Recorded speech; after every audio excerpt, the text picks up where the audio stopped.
More now on one of our top stories. The man accused of killing 77 people in Norway last year has gone on trial in Oslo. Anders Breivik has admitted carrying out the attack but denies criminal responsibility. Europe correspondent Philip Williams reports. His guilt is not in question. His sanity certainly is. As his handcuffs were taken off, this, a salute from the far right. Survivors of the rampage and the relatives of those killed sat a few metres from the man who shattered their lives. Anders Breivik rejected the entire process. I do not recognise this court of Norway. You've got your mandate from political parties who support multiculturalism. Breivik said the bombing of central Oslo and the slaughter of mainly young people on the island of Utøya was just the start of a war against multiculturalism and Islam. No remorse, no admission of guilt. I acknowledge the acts, but I do not plead guilty. I'll claim that I was doing it in self-defense.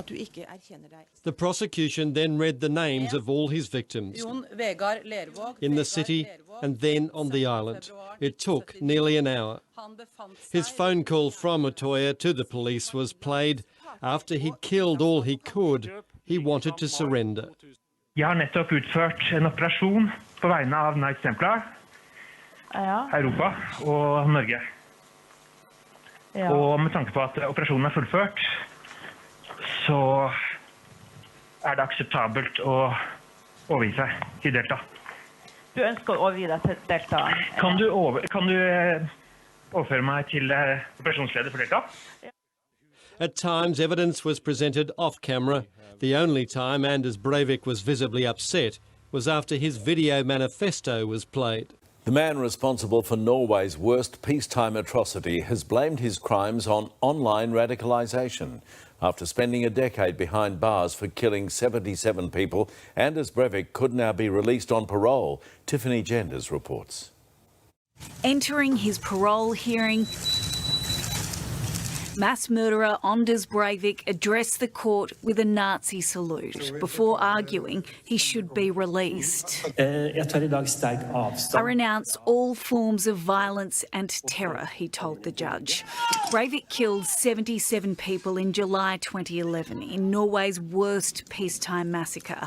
69 of the victims were gunned down at a Labour Party youth camp.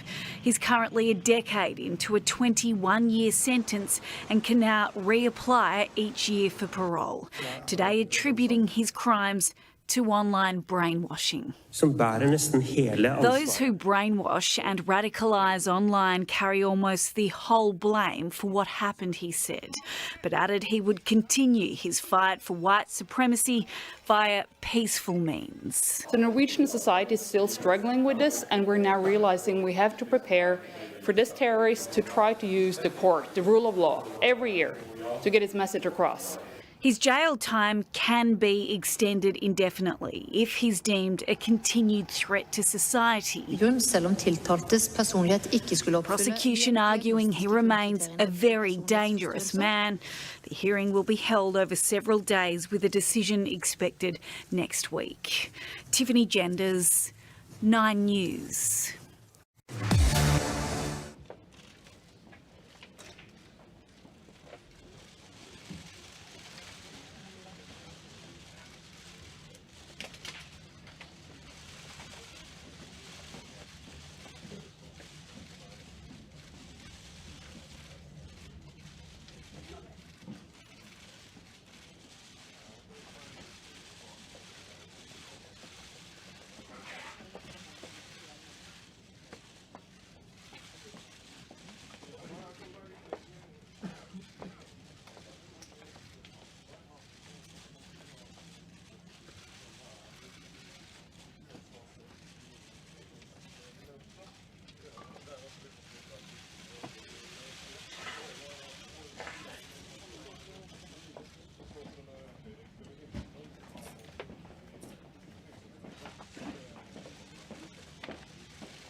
Einen Einblick in seine wahnhafte Ideologie gibt Breivik in einem Pamphlet mit dem Titel Manifest 2083.